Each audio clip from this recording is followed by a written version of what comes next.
Hello, and welcome to Old Toy, New Joy, the show where I share with you my previously enjoyed toys I purchased from online sources, thrift stores, and collector shows that once belonged to someone else. I was at my local thrift store just 2 days ago and saw this beautiful 1973 Mattel Big Jim carrying case behind the glass display counter where they usually merchandise what they perceive to be the more valuable items. The price seemed a little high to me, so I figured it must be full of stuff.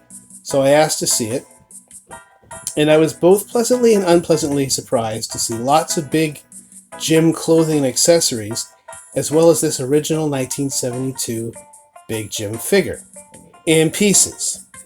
I bought the filled carrying case. I love vintage vinyl carrying cases, as you know if you've watched any of my other episodes, and I got to work on the action figure. A while back, I released an episode of Old Toy New Joy, which featured my $6 million man figure, as well as this 1975 Zorak Big Jim figure, which I also found at the same thrift store around 5 years ago. These figures are hard to find in great, let alone good condition. They were made with many parts of articulation, and ultimately paid the price as the ball joints attaching their legs to their torsos, and the wrists and ankle joints holding their hands and feet weakened and snapped over time. And that's what happened to poor Jim here. Right now on eBay, there are more parts and incomplete figures than anything else, so I decided to do my best and put him back together again, rather than trying to find another figure. Despite the fact that his legs were detached and his hand, while present, had snapped off.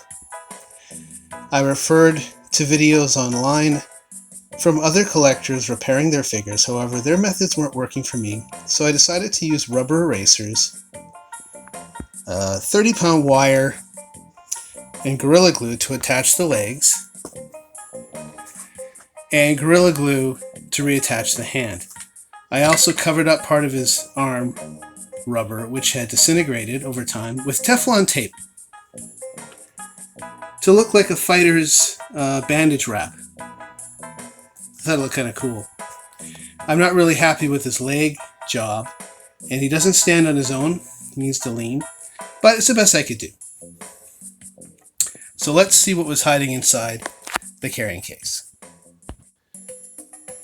First of all, for some reason, there was this 1985 Ringo Ninja Defender action figure by Select. At first I thought he was a Rambo action figure by Coleco Toys, which is also around 7 inches tall, and I don't have any Rambo figures, but then I was looking him up and realized, no, he's a Ninja Defender. There are also Ninja Assassins, a couple different lines put out by Select Toys, or Select Merchandise, I can't remember what they're called.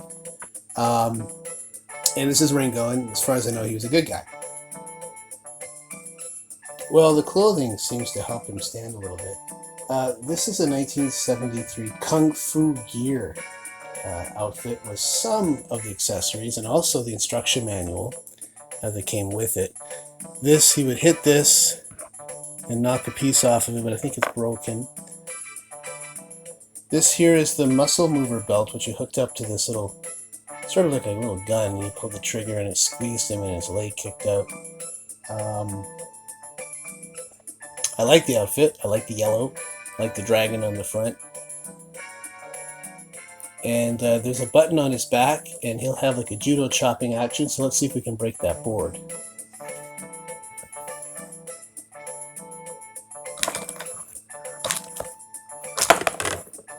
There you go, and that's with the broken hand, too. And here's a white karate outfit from the 1974 karate set, which I like. It's sharp. Martial arts themes were popular in the early 70s because of the Bruce Lee movies that were coming out, and also the television show Kung Fu.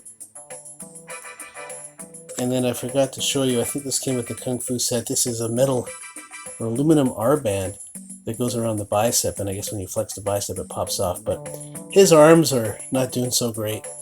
The rubber around the elbow joints and that is worn away, so I don't really want to mess around with him too much. And then here we have a mix of accessories.